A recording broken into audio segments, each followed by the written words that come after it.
On Friday night, we saw the Springboks put the All Blacks to the sword. One of the driving forces behind the result was South Africa's pack. The 15 in green were dominant in the All Black 22, with their maul in particular a strong weapon.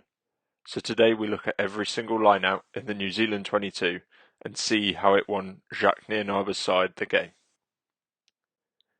The first maul of the game is always going to be a tone setter, with both sides eager to land a mental and physical blow. South Africa approached with a 6+1 line-out, with the 6 arranged in a 1-3-2 formation. This means that Mostert can immediately get airborne, with the middle pod immediately able to lift him. The first lift is great from the box, with the back lifter getting on his toes to give Mostert the maximum height. New Zealand, however, are less than perfect, jumping the gun and giving away a penalty for early entry. The second line out directly follows the first and is just 5 metres out from New Zealand's line. South Africa again used that 1-3-2 system and used the same movement as before. The Springboks know it's unlikely to be challenged. New Zealand have challenged the fewest defensive lineouts in this area of the pitch of any Tier 1 international side. Again, the drill is clean from the Springboks, with both lifters getting that max height. And New Zealand give away another penalty. However, it's what happens once South Africa hit the ground that is interesting. First, look at the actions of Stephen Kitsoff. The South African loosehead latches on the outside of the front lifter. This helps Eben Etzebeth absorb the All Black counter drive. Kitsoff's angle also helps pin in the All Blacks front prop as the Springboks shift drive at the front. We can see the effect of this clearly as we slow down the footage. Notice how Pieter-Steph du Toit binds on the outside of Kitsoff while Marks receives the ball between Khaleesi and du Toit. This means all of South Africa's force gets angled towards the 5-metre channel. South Africa again go close, but New Zealand are able to recover and drag them down a couple of metres short. For the third line out in a row, we see the same setup from South Africa. However, the All Blacks have changed their defensive system. For the first two lineouts, they have mirrored in a defensive 1-3-2. But to help with their maul defence, they had a prop in the middle of the 3-man pod. This time, they go for a far more aggressive defence, swapping the loosehead De Groot and second rower Sam Whitelock's positions. This makes the middle pod a jumping option. To avoid this, South Africa changed their call and Etzebeth attacks the space in front of Scott Barrett. The drill isn't perfect, although both lifters still get their full extension. As a result, South Africa win the ball cleanly. Yet again, New Zealand counter-drive early and give away another penalty. But South Africa do well to stabilise the ball and almost score in the corner with the backline. The third penalty in a row brings the All Blacks a warning, meaning they have to be more hesitant with their counter-drive this time around. The All Blacks again line up in their second defensive formation with a genuine lifting pod in the middle. South Africa make the same call, exploiting the space in front of Scott Barrett again.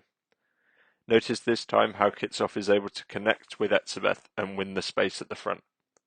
However, the New Zealand counter-drive is perfect, with the central pod of Barrett, Whitelock and De Groot splitting the South African lifting pod away from the shift drive.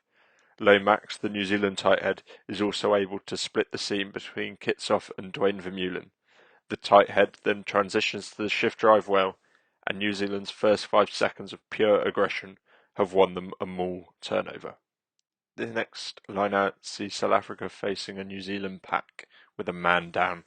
This means the All Blacks have reverted to their first system, with no clear aerial threat able to challenge Mostert. South Africa changed their approach as well, this time looking to drive towards the posts rather than down the 5-metre channel.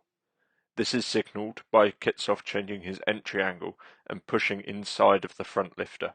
This change of direction takes New Zealand by surprise and exploits the lack of back-edge defenders. As a result, Sam Cane is forced to enter the maul from the side and South Africa win yet another maul penalty. The next maul sees South Africa return to a traditional straight drive. However, they're still attacking a loaded New Zealand who have 2 props right in the centre of the lineup. South Africa do manage to keep momentum as they straighten up, and while Malcolm Marx breaks away, he can't quite scurry over as a 13-man New Zealand survive. South Africa returned to one of the calls we've already seen, with Etzebeth moving forward to meet Kitsoff in this next line-out. Again, they use a front shift drive, with Khaleesi driving for the +1 position on the outside of Kitsoff.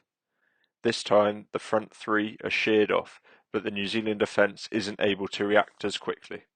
This results in South Africa generating a numerical advantage with just 2 New Zealand defenders initially. As a result, the Springboks go close again.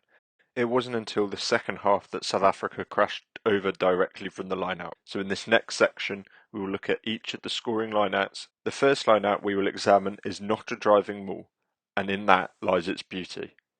South Africa ran a driving maul on all but one of the lineouts in the New Zealand 22 in the first half.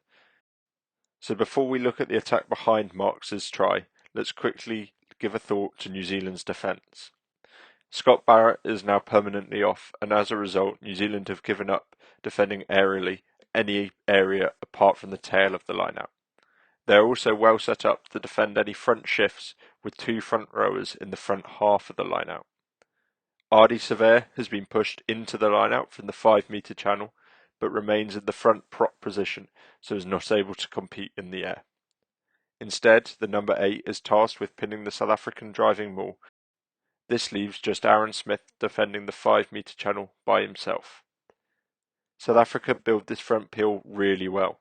Eben Etzebeth slips out of the lineout, meaning he can enter in between the front lifter and the +1. The Springboks load the front edge with Pieter-Steph du Toit joining Etzebeth.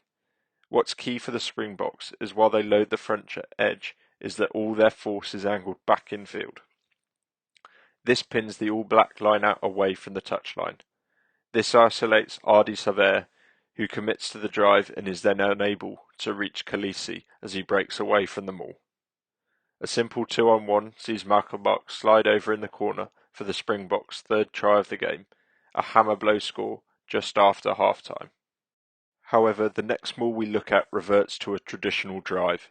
With South Africa a man down, they turn to a 5-man system. The call remains simple, with R.G. Snyman being propelled skyward on his spot. The drive this time relies on South Africa's ability to change their angle on the move. Initially, they look to go infield.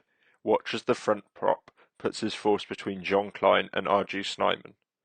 New Zealand's maul defence, however, remains strong, and South Africa can't escape to the posts. However, the All Black prop then pulls out, meaning they overload the back edge and are unable to pincer the South African maul. When this happens, R.G. Snyman changes his angle and the maul drives instead through Jean Klein. The Springboks shear from the original maul, leaving multiple All Blacks behind. This gives them the momentum they need to drive over the line. The final line-out we will look at comes in the 66th minute, with South Africa having a man advantage. They return to their 1-3-2 line-out setup, with New Zealand again looking to defend the line-out on the ground. For the first time in New Zealand's 22, South Africa don't throw to the front or middle. Instead, Bongi Mbonambi throws a great dart to du Toit just inside the 15-metre. New Zealand do not get aerial and instead commit to the driving maul. South Africa, however, do not maul, with Pieter-Steph du Toit dropping it off to Quagga Smith, who runs a lovely wrap move, beats the tail gunner and scores. Friday saw a great performance from the Springboks as they showed how strong their line-out can be. They forced multiple penalties and scored 3 tries directly from the set piece. The line-out calling was particularly strong, even if the All Blacks had invested in stopping the maul on the ground. Their line-out drill was also superb, with nearly every lifter getting full extension, incredible, even at the top level. When it came to the fight on the ground, their variation around maul setups helped drive them to success. All in all, it was an incredibly solid line-out display,